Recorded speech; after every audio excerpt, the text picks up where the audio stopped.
Hi, Trudy. I'm so excited to have you here today. Thanks for being here.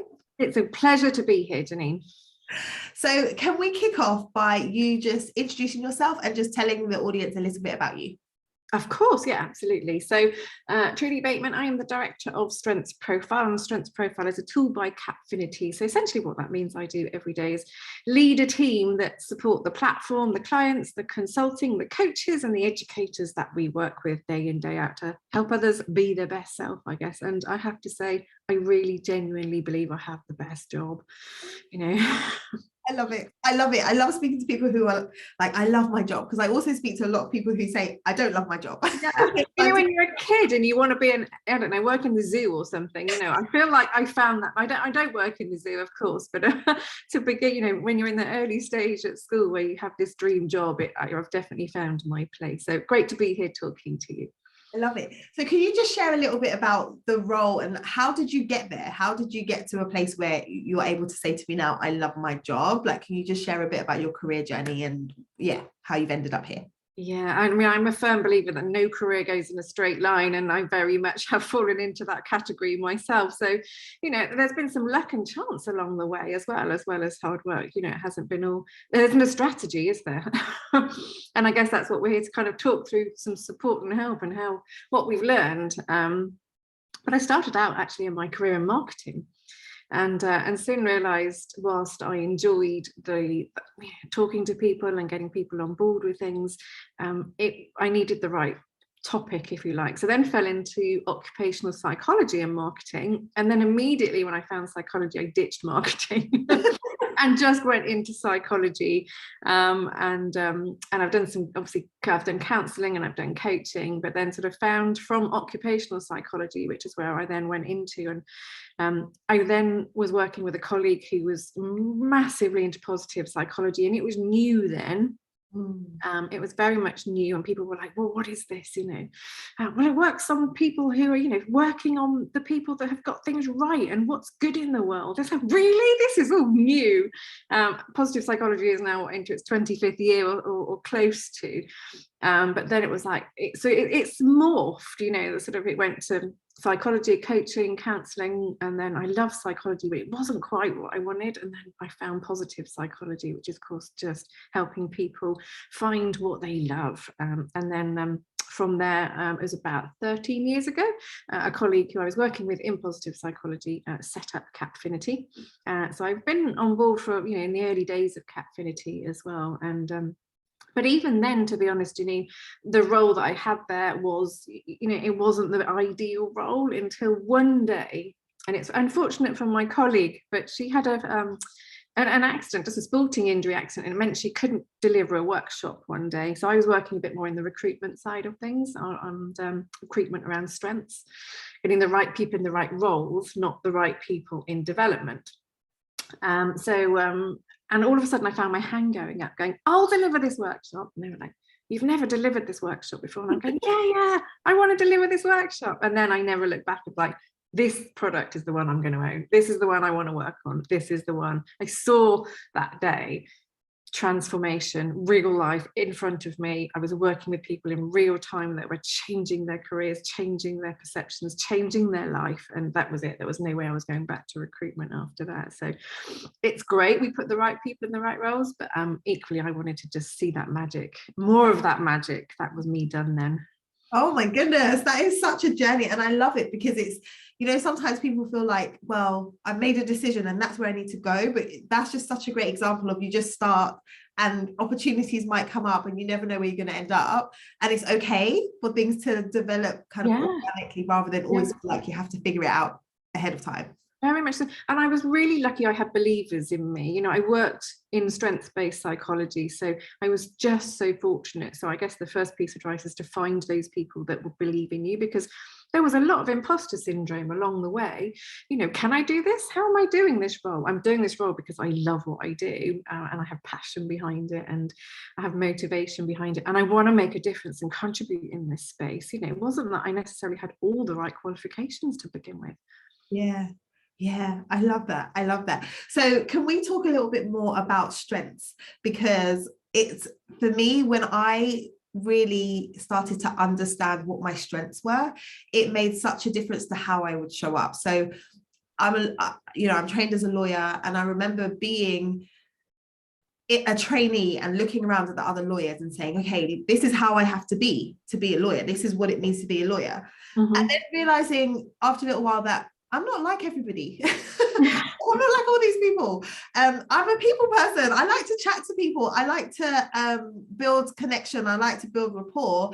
And then I realized that was a strength of mine. And so I used that to my advantage. So I became the lawyer that would just go around speaking to everybody. And then clients liked working with me, and then colleagues liked working with me. And it just made my life easier, and I could get the job done.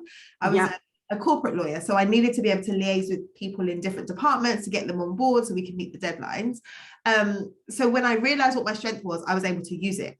But as I work with different people, I recognize that not everybody knows what their strengths are. And it's such an important piece. So share a bit about how the strengths profile and the strengths like work that you're doing is making a difference for people when they're looking at their careers. Yeah, thanks, Janine. I think so. We often think we know what our strengths are as well, don't we? I think, like you said, it's when people say, I'm good with people, you obviously started using the strengths profile. I might refer to it as SP language. But, I'm good with people. What does that mean? Nobody wants to see that on your CV, do they? So I've got a 20-year-old son, so I've helped him on that 4-year journey of UCAS applications and job applications. And, he doesn't want to be yellow, and he doesn't need to be a people person. He needs to be unique. He needs to be special, and he needs to, he needs to be really showcasing those strengths. And of course, the first start is actually, well, what are they? So I guess, so the profile tool that we've got will, list your strengths, it lists your unrealized strengths, which is your potential area as well. So that's a really important area. Even in our recruitment world at Capfinity, we recruit on the basis of potential, not just what you can do. So it's really important that we think about actually what is it we want to do in the future. So, come on to a bit more about that if that's of interest. But, it's performance is one thing. So what we do at Capfinity within the SP tool is we look at performance, because that's obviously going to help us be successful. But success doesn't stop there.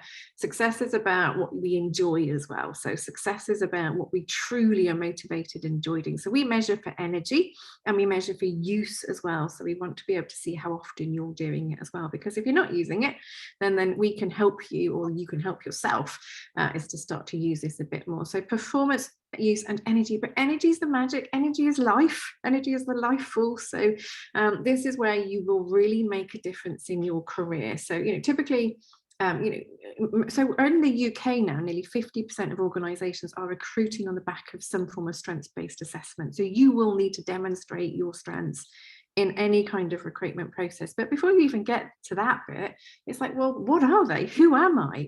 What is it that I want from my career before I even think about that sort of end path of going down the job? So there are tools out there, ours is one of them. But I think, start off that conversation around, what is it that you truly love? What makes your heart beat faster? What makes time go really fast for you? Like being in flow, we call that. What brings you real joy? What do you volunteer for when you think, why don't I just put my hand up? A bit like me with that workshop. When we're using our strengths, we volunteer for things that just are not in our remit, but we just know that we want to, it's because we want to use our strengths. Think about how others would describe you, Janine. So they might not say you're a people person. They might say you just connect the dots, you just connect people, you build rapport, you deepen those relationships, So sometimes they can give you language as well. And I also think be really careful about what are not your strengths. So in our tool, we look at learned behaviors. Yes. Now, I've been working in this tool for 13 years now, and for me, this is often a real revelation for people. So here we've got a category that says, I'm really good at it, but hang on a minute, I don't actually enjoy it all that much. And I wonder how many of us have stopped and thought performance is not our strengths, performance and energy is. So there's a big category that we help people in their careers later on to really stop and think about. And I guess lawyers, accountants, those more traditional roles, will typically be using an awful lot of their learned behaviors, because you probably didn't go into law excited about your detail strength or your adherence strength. But here you are, you know, using it day in and day out, and then it's, you know, trying to then compensate for things like that. So really important, you know, recognizing first of all, what's the language of strengths and what are they for me? And of course, you know, we've got our tool and there are other tools, and we've got a free version of our tool as well that helps you. But it's the first version, the first starting point is, you know, who am I at my best?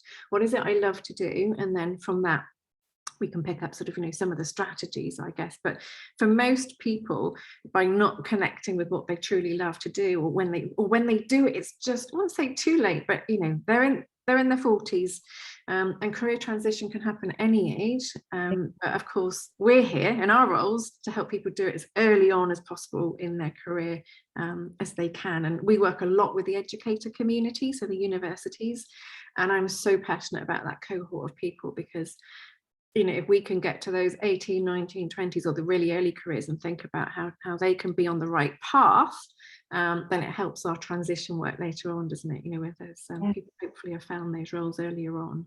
Yeah, absolutely. And that part of the report that you mentioned there, when you do the assessment, the learned behaviors is so powerful, because people do say, when I guide clients through it, they say, oh wow, like I didn't even realize that was a learned behavior, and it just gets you thinking differently. And I think one of the things that is necessary to even go through this process is to just slow down and to pause. And I think with the pandemic, a lot of people have had the opportunity to just pause in a way that they haven't before, but to just say, hold on, I'm doing this, but is this actually what, one, I want to be doing, and one, like, two, should I be doing it?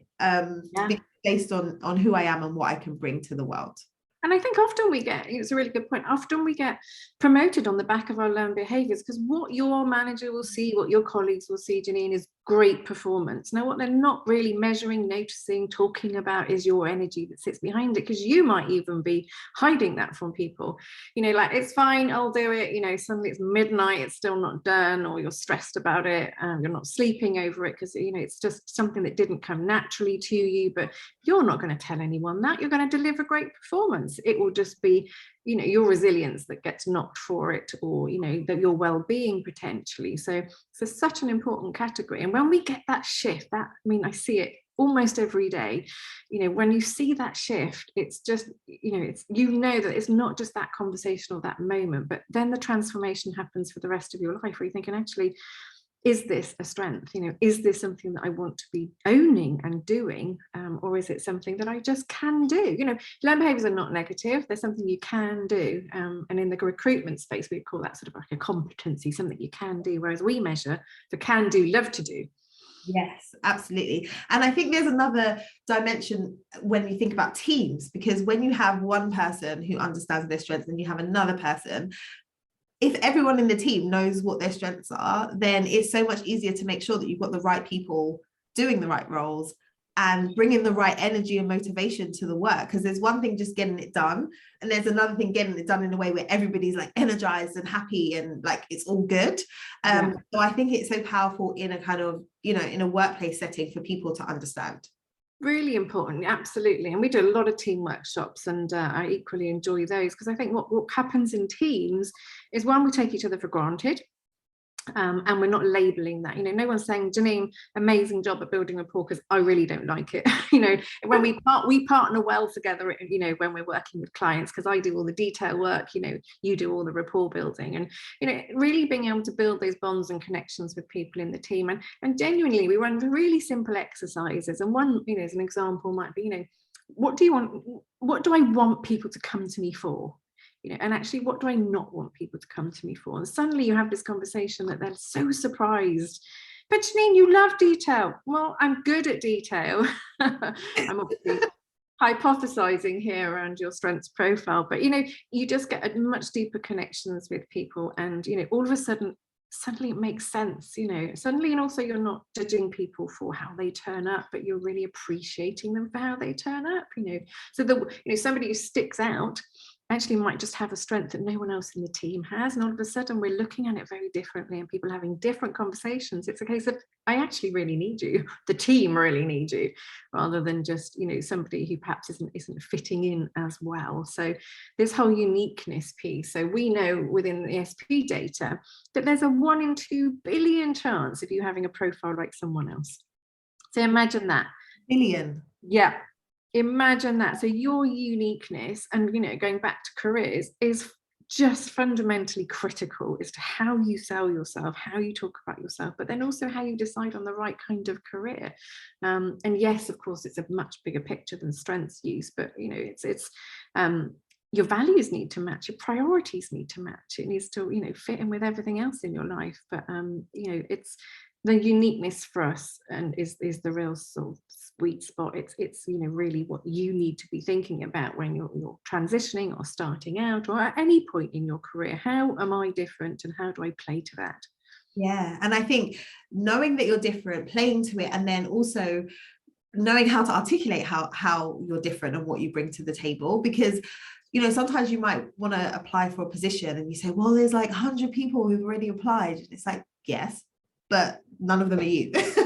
So just helping people to see that there's so much value in that uniqueness, if they know how to like bring it to the fore, explain it in conversation. Yeah.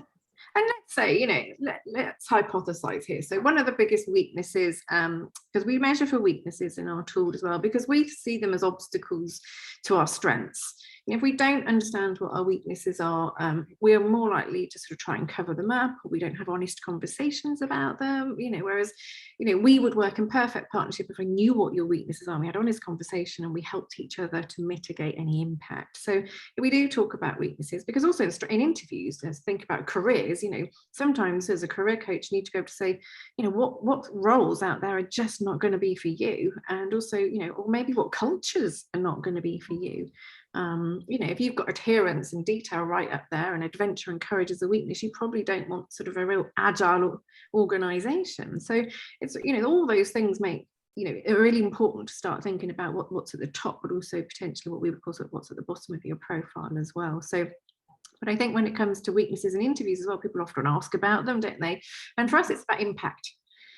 You know, it's only a problem if it's having an impact. We've all got weaknesses. So, you know, let's kind of be honest, have honest conversations about them. But, you know, whether I tell great stories, or I'm not funny, or I'm not that creative, what's the impact? Yeah. And then it's about addressing the impact. So, so I'm going back to the interview conversation. I think, well, you know, one of the biggest weaknesses is being competitive. We are naturally, as human beings, not competitive people.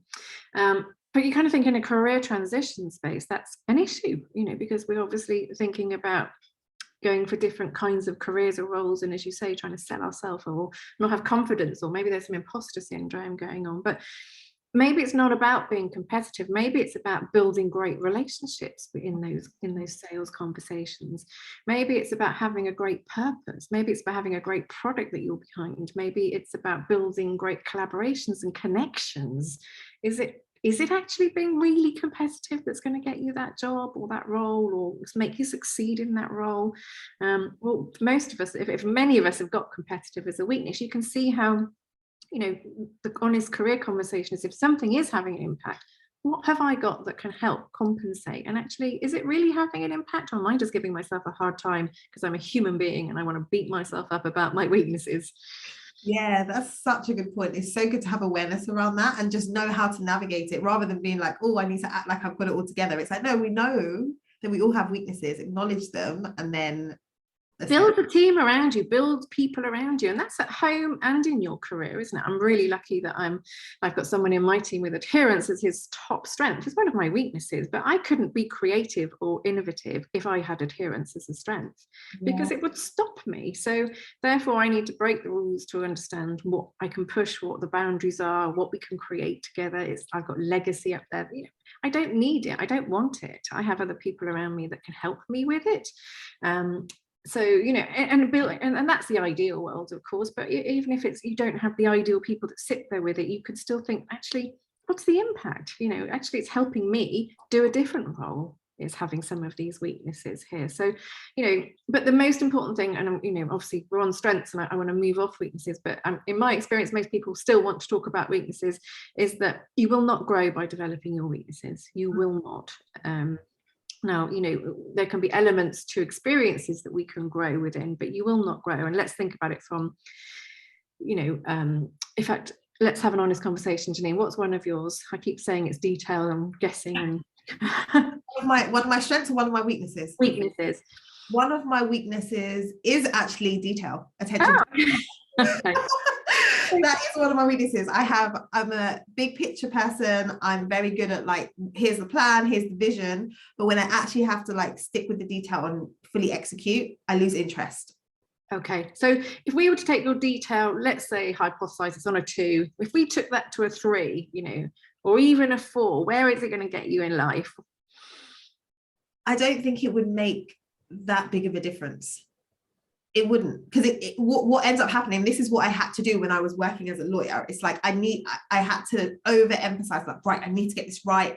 Just like stress myself out and get anxious about whether or not I have like ticked all the boxes, but never feel as though I was leading with, right, this is going to be, you know, the most detail oriented thing that I'm going to do, and I'm going to like make sure that I don't drop any balls and I don't miss any of the, you know, the things that I need to do. It was more coming from a place of angst versus like feeling sure, you know? Yeah, absolutely. So we can take our weaknesses up a notch, but generally we're either going to fail because we don't like it, we're not very good at it, or it's going to be, you know, it's just not going to create success. And careers obviously is where we want to have our biggest success. But if we took a strength, you know, so let's again take one of your top strengths. And my top strength is narrator. Okay, so if we took your narrator from 7 to 9, where do you think that would take you? It'd be great. I'll be an author. So you can see, you know, that's the bit that we want. If you have that much, you've never developed weaknesses, you won't grow in that space. But if we can push ourselves and stretch ourselves in the areas of our strengths, you know, try those new careers, push yourself outside of your comfort zone in areas of your strengths, you know, then, you know, you're going to have much more confidence and success in those. And I'd also sort of say around the career sort of, you know, strategy side of things is that it's sometimes you're not going to find, as we spoke about, that it's a linear kind of approach, isn't it, you know, to careers, is that, but have a conscious career. Being really conscious about what you're doing. So if your strengths are matching your career, you're likely to succeed. You know, you might not end up there permanently, but you're going to have a really good experience. You're going to be successful and you're going to learn a huge amount of stuff along the way. In Strengths Profile, we do talk about, you know, we guide this strengths career guide in there. So we match your sort of sectors to your strengths and tell you where you're most likely to fit with your strengths. But again, even that's just a guide. It's about saying these sectors suit you based on what we know about your strengths, and I think going in really confidently knowing that, you know, maybe I don't have all the answers, but actually I do know that my strengths are going to match. I'm going to give this my best shot and I'm going to enjoy it. Yeah.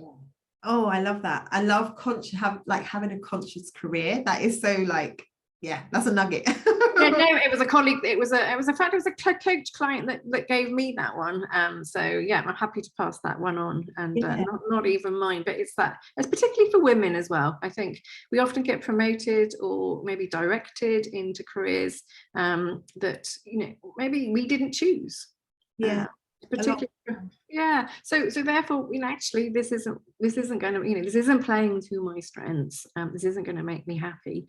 And, you know, people want different things now post-COVID, you know, the whole well-being piece, the whole, you know, motivation is really up there as, you know, as the most important things that we can be doing. You know, we've seen a different side to what's important to people in their careers going forward now. Yeah, absolutely. And I think it makes so much sense when you know, as you're explaining it and thinking about what we should be focusing on, but it's quite counterintuitive to the way that things have been done. Because if you think about appraisals, it's like, you know, you look at your performance over the past year and what went well, what didn't go well, and then the focus is on the things that didn't go well and like, how can we improve? When actually that time could be better spent saying, well, look, you did really well here, how can we use that more? So I think there should be a shift in the way that we operate in the workplace around and we are getting there, I'd suggest, because the fact that nearly half of organisations, as I mentioned, certainly in the UK, are now recruiting for strengths. Those figures aren't quite as strong globally, but strengths profile has been used by 1 million people now. People are talking about their strengths. Is that the areas for development, we call them, are still, if we can just change that language to, why didn't you hit the goal? I mean, we still have those important conversations. What went wrong? Why would the things, if there is an issue to discuss, and we're not avoiding them, because of course corporate clients still want to talk about weaknesses. Yeah. But what we're saying is, how do we stop that happening again? Where are you using your weaknesses? How do you use your strengths to compensate? How do you use your weaknesses less? And most importantly, how do we set those goals, as you say, on strengths? And we do some great work with managers that really, that they get it. Once they have a strengths profile themselves and they start to talk the language, they do get it. They have, they're excited to have conversations, and also it helps performance management. Nobody likes those words anymore, but if you have to address something with a colleague, if you've got a profile in front of you, it becomes a positive conversation. Yes. Yeah. I say, Janine, how do we address that detail of yours? And we have a conversation about it. And then I say, how do you use your strengths to compensate? And you're excited about that. Whereas you don't feel beaten up by a stick. You feel like you're motivated to address any impact. So it is, I think we're certainly seeing a shift in that space, because who wants to recruit on the basis of strengths to then beat people up about their weaknesses in the role? So we're very lucky that, we can kind of take recruitment and then those clients into then kind of development and what that looks like in the role as well. That's good. That's so good. Yes. Because then it's like positive change across the board, which makes me excited. Yeah, I think the most important thing is, those careers need to match your strengths. They don't need to be the perfect career, because you might find the perfect career in amongst that sort of, that environment of where your strengths match, because you will watch yourself fly. If you can be amazing, I always tell this to leaders, because they have an awful lot of learned behaviors often, is be amazing at 7 things. Don't be okay at 30 things. That's where you're going to be successful in life. Yeah. Oh, I love it. This has been so good. So many gems. Like for me, I'm like, yay. And then for everyone who's listening, I'm sure they're like, this is amazing. If people want to hear more about strengths profile, where do they go to kind of get theirs if they don't know what their strengths are already? So it's www.strengthsprofile.com. Everything's on there. There's paid versions of the profile and also free versions. They can find me on LinkedIn as well, as Trudy Bateman. So plenty of resources to go for in terms of careers. And the first journey is knowing who you are. Absolutely, and you are at your best. Yeah. So good. So I will put the links to that in the show notes. And the last question I always ask all of my guests, whether they have an inspirational quote, saying, or mantra that they either like to live by or they like to share. Yeah, of course. So just timely for this conversation, really. I think it's got to be the Steve Jobs one, really. The only way to do great work is to love what you do. And I think that kind of wraps up our conversation, really, doesn't it? Yes, I love that quote. It's so good. Thank you so much for being here, Trudy. I really appreciate you coming and sharing your wisdom with us. And yeah, just keep doing the amazing work that you're doing. Thank you. Thanks for having me.